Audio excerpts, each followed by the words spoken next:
The Ideal of Human Unity, Chapter 13, The Formation of the Nation Unit, the Three Stages.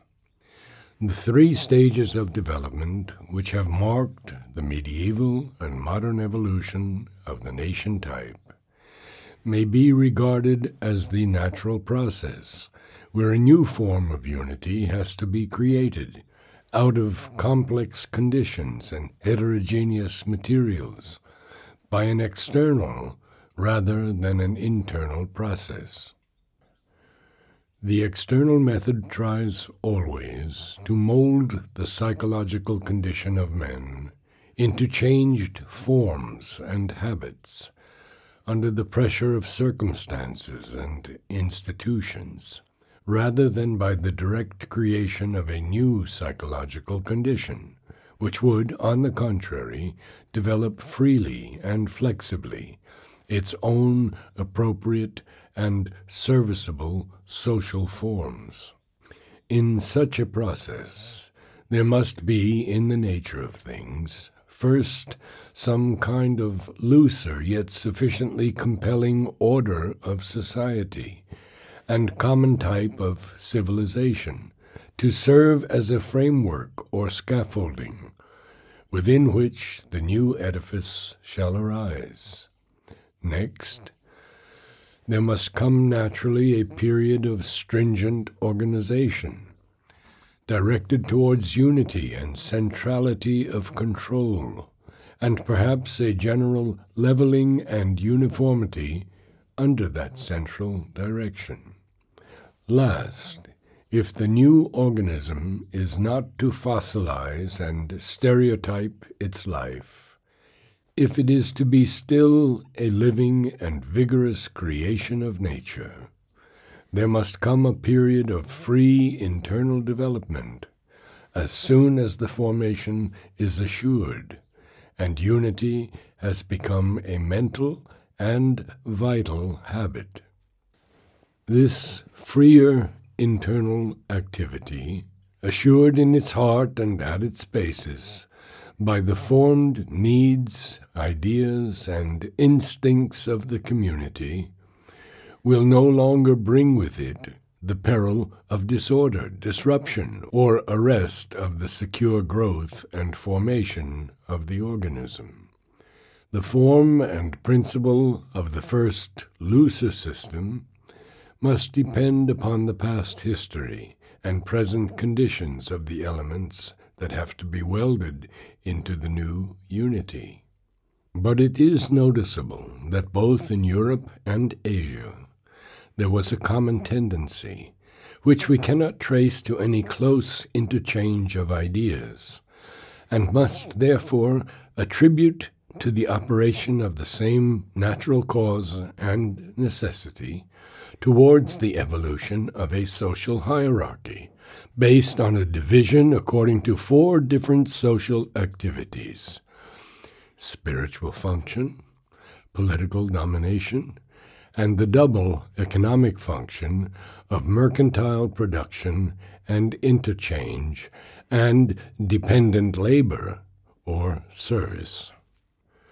The spirit, form, and equipoise worked out were very different in different parts of the world, according to the bent of the community and its circumstances. But the initial principle was almost identical. The motive force everywhere was the necessity of a large, effective form of common social life, marked by fixity of status, through which individual and small communal interests might be brought under the yoke of a sufficient religious, political, and economic unity and likeness.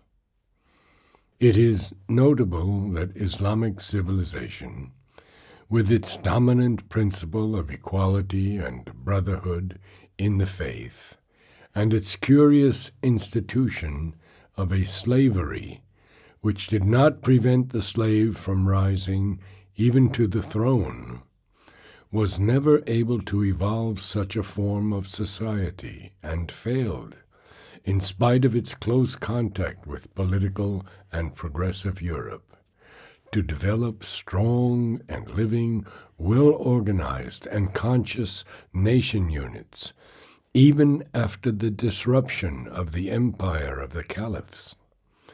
It is only now, under the pressure of modern ideas and conditions, that this is being done. But even where this preparatory stage was effectively brought into existence, the subsequent stages did not necessarily follow. The feudal period of Europe, with its four orders of the clergy, the kings and nobles, the bourgeoisie, and the proletariat, has a sufficiently close resemblance to the Indian fourfold order of the sacerdotal, military, and mercantile classes and the Shudras. The Indian system took its characteristic stamp from a different order of ideas, more prominently religious and ethical than political, social, or economic. But still, practically, the dominant function of the system was social and economic, and there seems at first sight to be no reason why it should not have followed, with whatever differences of detail, the common evolution. Japan, with its great feudal order, under the spiritual and secular headship of the Mikado, and afterwards the double headship of the Mikado and the Shogun, evolved one of the most vigorous and self-conscious nation units the world has seen.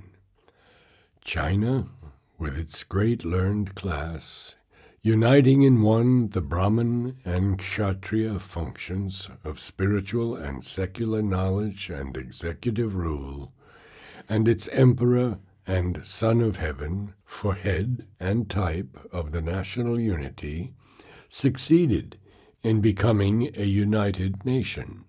The different result in India, apart from other causes, was due to the different evolution of the social order. Elsewhere, that evolution turned in the direction of a secular organization and headship. It created within the nation itself a clear political self-consciousness and, as a consequence, either the subordination of the sacerdotal class to the military and administrative, or else their equality or even their fusion under a common spiritual and secular head.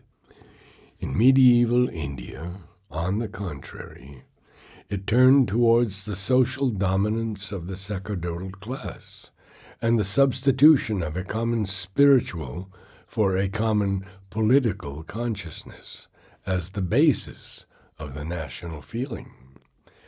No lasting secular center was evolved, no great imperial or kingly head which by its prestige, power, antiquity, and claim to general reverence and obedience could overbalance or even merely balance this sacerdotal prestige and predominance and create a sense of political as well as spiritual and cultural oneness. The struggle between the Church and the monarchical state is one of the most important and vital features of the history of Europe. Had that conflict ended in an opposite result, the whole future of humanity would have been in jeopardy. As it was, the Church was obliged to renounce its claim to independence and dominance over the temporal power. Even in the nations which remained Catholic, a real independence and dominance of the temporal authority was successfully vindicated. For the King of France exercised a control over the Gallican Church and clergy, which rendered all effective interference of the Pope In French affairs, impossible. In Spain, in spite of the close alliance between Pope and King, and the theoretical admission of the former's complete spiritual authority, it was really the temporal head who decided the ecclesiastical policy and commanded the terrors of the Inquisition. In Italy, the immediate presence of the spiritual head of Catholicism in Rome was a great moral obstacle to the development of a politically united nation. The passionate determination of the liberated Italian people to establish its king in Rome was really a symbol of the law that a self-conscious and politically organized nation can have only one supreme and central authority admitted in its midst, and that must be the secular power. The nation which has reached or is reaching this stage must either separate the religious and spiritual claim from its common secular and political life by individualizing religion, or else it must unite the two by the alliance of the state and the church to uphold the single authority of the temporal head, or combine the spiritual and temporal headship in one authority, as was done in Japan and China and in England of the Reformation. Even in India, the people which first developed some national self-consciousness, not of a predominantly spiritual character, were the Rajputs, especially of Mewar, to whom the Raja was in every way the head of society and of the nation, and the peoples which, having achieved national self-consciousness, came nearest to achieving also organized political unity, were the Sikhs, for whom Guru Govind Singh deliberately devised a common secular and spiritual center in the Khalsa, and the Marathas, who not only established a secular head, representative of the conscious nation, but so secularized themselves that, as it were, the whole people, indiscriminately, Brahmin and Shudra, became for a time potentially a people of soldiers, politicians, and administrators. In other words, the institution of a fixed social hierarchy, while it seems to have been a necessary stage for the first tendencies of national formation, needed to modify itself and prepare its own dissolution if the later stages were to be rendered possible. An instrument good for a certain work and set of conditions, if it is still retained when other work has to be done and conditions change, becomes necessarily an obstacle. The direction needed was a change from the spiritual authority of one class and the political authority of another to a centralization of the common life of the evolving nation under a secular rather than a religious head, or, if the religious tendency in the people be too strong to separate things spiritual and temporal, under a national head who shall be the fountain of authority in both departments. Especially was it necessary for the creation of a political self-consciousness, without which no separate nation unit can be successfully formed, that the sentiments, activities, instruments proper to its creation should for a time take the lead, and all others stand behind and support them. A church, or a dominant sacerdotal caste, remaining within its own function, cannot form the organized political unity of a nation, for it is governed by other than political and administrative considerations, and cannot be expected to subordinate to them its own characteristic feelings and interests. It can only be otherwise if the religious caste or sacerdotal class become also, as in Tibet, the actual ruling political class of the country. In India, the dominance of a caste governed by sacerdotal, religious, and partly by spiritual interests and considerations, a caste which dominated thought and society, and determined the principles of the national life, but did not actually rule and administer, has always stood in the way of the development followed by the more secular-minded European and Mongolian peoples. It is only now, after the advent of European civilization, when the Brahmin caste has not only lost the best part of its exclusive hold on the national life, but has largely secularized itself, that political and secular considerations have come into the forefront.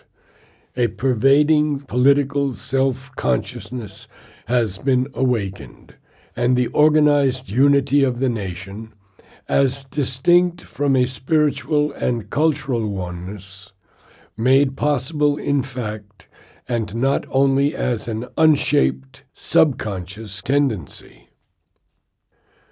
The second stage of the development of the nation unit has been, then, the modification of the social structure, so as to make room for a powerful and visible center of political and administrative unity. This stage is necessarily attended by a strong tendency to the abrogation of even such liberties as a fixed social hierarchy provides, and the concentration of power in the hands, usually, of a dominant, if not always, an absolute monarchical government. By modern democratic ideas, kingship is only tolerated either as an inoperative figurehead, or a servant of the state life, or a convenient center of the executive administration.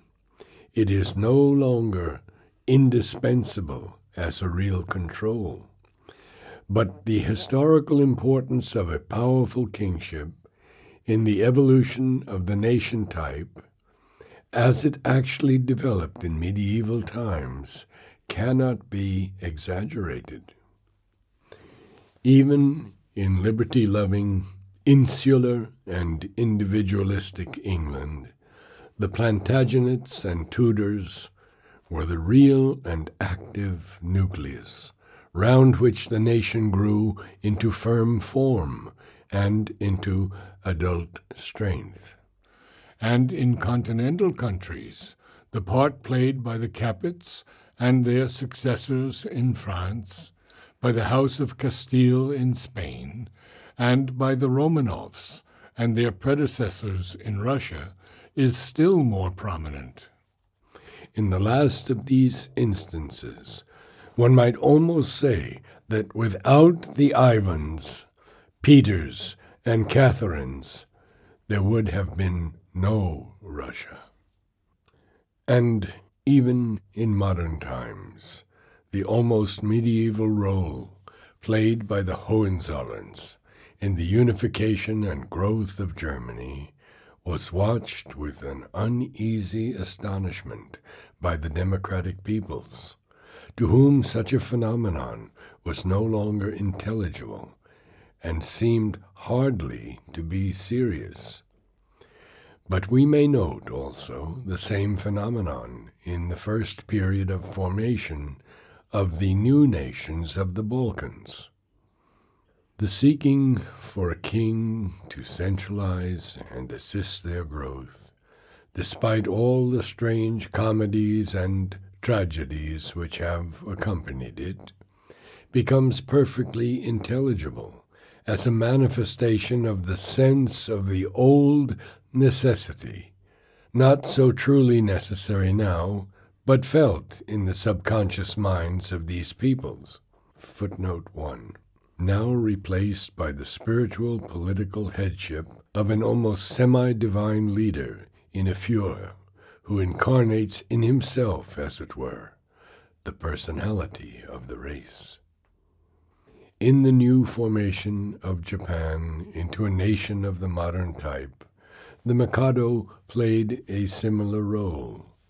The instinct of the renovators brought him out of his helpless seclusion to meet this inner need. The attempt of a brief dictatorship in revolutionary China to convert itself into a new national monarchy may be attributed quite as much to the same feeling in a practical mind as to mere personal ambition. It is a sense of this great role played by the kingship in centralizing and shaping national life at the most critical stage of its growth, which explains the tendency common in the East, and not altogether absent from the history of the West, to invest it with an almost sacred character.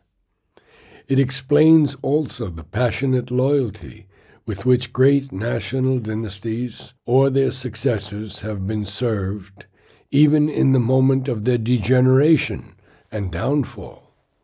Footnote 2. It should be noted that even the democratic idealism of the modern mind in China has been obliged to crystallize itself round the leader, a Sun Yat-sen or Chiang Kai-shek, and the force of inspiration has depended on the power of this living center. But this movement of national development, however salutary in its peculiar role, is almost fatally attended with that suppression of the internal liberties of the people, which makes the modern mind so naturally, though unscientifically, harsh in its judgment of the old monarchical absolutism and its tendencies. For always, this is a movement of concentration, stringency, uniformity, strong control, and one-pointed direction.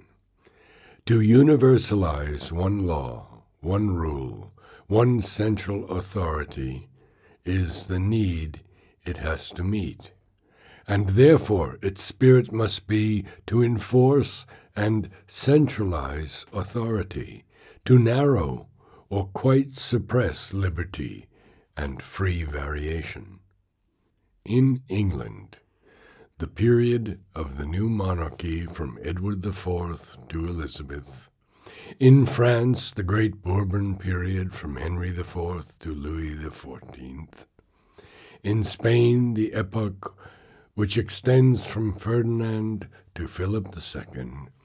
In Russia, the rule of Peter the Great and Catherine were the time in which these nations reached their maturity, formed fully, and confirmed their spirit, and attained to a robust organization. And all these were periods of absolutism, or of movement to absolutism, and a certain foundation of uniformity or attempt to found it.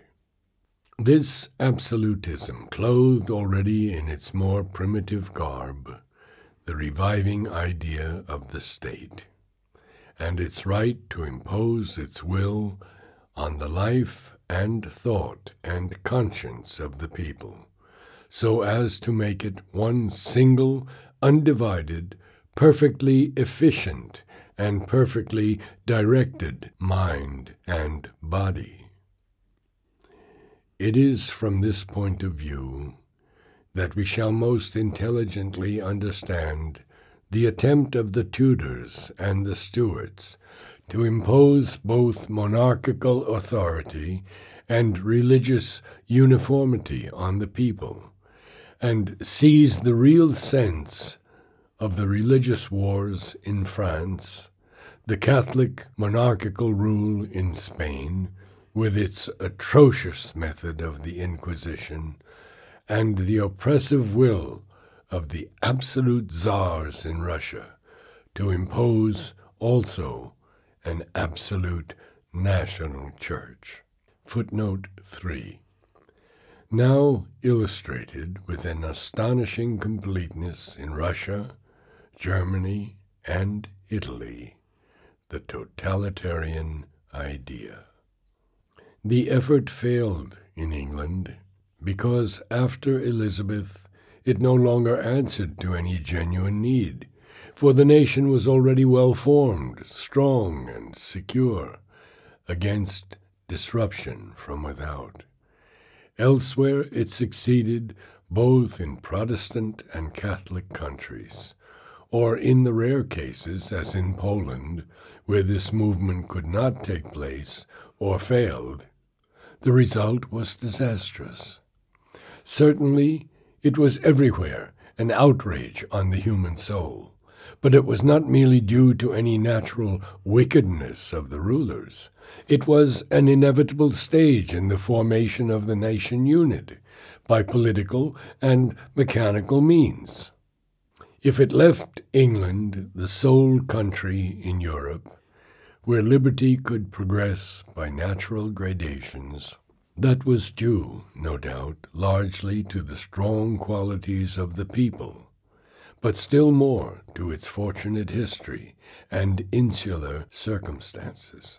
The monarchical state in this evolution crushed or subordinated the religious liberties of men, and made a subservient or conciliated ecclesiastical order the priest of its divine right, religion the handmaid of a secular throne. It destroyed the liberties of the aristocracy and left it its privileges, and these even were allowed only that it might support and buttress the power of the king. After using the bourgeoisie against the nobles, it destroyed where it could its real and living civic liberties, and permitted only some outward forms and its parts of special right and privilege. As for the people, they had no liberties to be destroyed. Thus the monarchical state concentrated in its own activities the whole national life. The Church served it with its moral influence, the nobles with their military traditions and ability, the bourgeoisie with the talent or chicane of its lawyers, and the literary genius or administrative power of its scholars, thinkers, and men of inborn business capacity. The people gave taxes and served with their blood the personal and national ambitions of the monarchy. But all this powerful structure and closely knit order of things was doomed by its very triumph, and predestined to come down either with a crash or by a more or less unwilling gradual abdication before new necessities and agencies. It was tolerated and supported so long as the nation felt consciously or subconsciously its need and justification. Once that was fulfilled and ceased, there came inevitably the old questioning, which, now grown fully self-conscious, could no longer be suppressed or permanently resisted. By changing the old order into a mere simulacrum, The monarchy had destroyed its own base. The sacerdotal authority of the Church, once questioned on spiritual grounds, could not be long maintained by temporal means, by the sword and the law. The aristocracy, keeping its privileges but losing its real functions, became odious and questionable to the classes below it. The bourgeoisie, conscious of its talent, irritated by its social and political inferiority, awakened by the voice of its thinkers, led the movement of revolt and appealed to the help of the populace. The masses, dumb, oppressed, suffering, rose with this new support, which had been denied to them before, and overturned the whole social hierarchy. Hence the collapse of the old world and the birth of a new age. We have already seen the inner justification of this great revolutionary movement. The nation unit is not formed and does not exist merely for the sake of existing. Its purpose is to provide a larger mold of human aggregation in which the race, and not only classes and individuals, may move towards its full human development. So long as the labor of formation continues, this larger development may be held back, and authority and order be accepted as the first consideration, but not when the aggregate is sure of its existence and feels the need of an inner expansion. Then the old bonds have to be burst. The means of formation have to be discarded as obstacles to growth. Liberty then becomes the watchword of the race. The ecclesiastical order, which suppressed liberty of thought and new ethical and social development, has to be dispossessed of its despotic authority, so that man may be mentally and spiritually free. The monopolies and privileges of the king and aristocracy have to be destroyed, so that all may take their share of the national power, prosperity, and activity. Finally, bourgeois capitalism has to be induced or forced to consent to an economic order in which suffering, poverty, and exploitation shall be eliminated, and the wealth of the community be more equally shared by all who help to create it. In all directions, men have to come into their own, realize the dignity and freedom of the manhood within them, and give play to their utmost capacity. For liberty is insufficient. Justice also is necessary, and becomes a pressing demand. The cry for equality arises. Certainly, absolute equality is non-existent in this world. But the word was aimed against the unjust and unnecessary inequalities of the old social order. Under a just social order, there must be an equal opportunity, an equal training for all to develop their faculties and to use them, and, so far as may be, an equal share in the advantages of the aggregate life as the right of all who contribute to the existence, vigor, and development of that life by the use of their capacities. As we have noted, this need might have taken the form of an ideal of free cooperation, guided and helped by a wise and liberal central authority, expressing the common will. But it has actually reverted to the old notion of an absolute and efficient state. no longer monarchical, ecclesiastical, aristocratic, but secular, democratic, and socialistic, with liberty sacrificed to the need of equality and aggregate efficiency. The psychological causes of this reversion we shall not now consider. Perhaps liberty and equality, liberty and authority, liberty and organized efficiency can never be quite satisfactorily reconciled, so long as man, individual and aggregate, lives by egoism, so long as he cannot undergo a great spiritual and psychological change and rise beyond mere communal association to that third ideal, which some vague inner sense made the revolutionary thinkers of France add to their watchwords of liberty and equality, the greatest of all the three, though till now only an empty word on man's lips, the ideal of fraternity, or less sentimentally and more truly expressed, an inner oneness.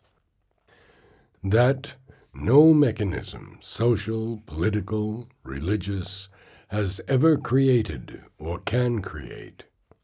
It must take birth in the soul and rise from hidden and divine depths within.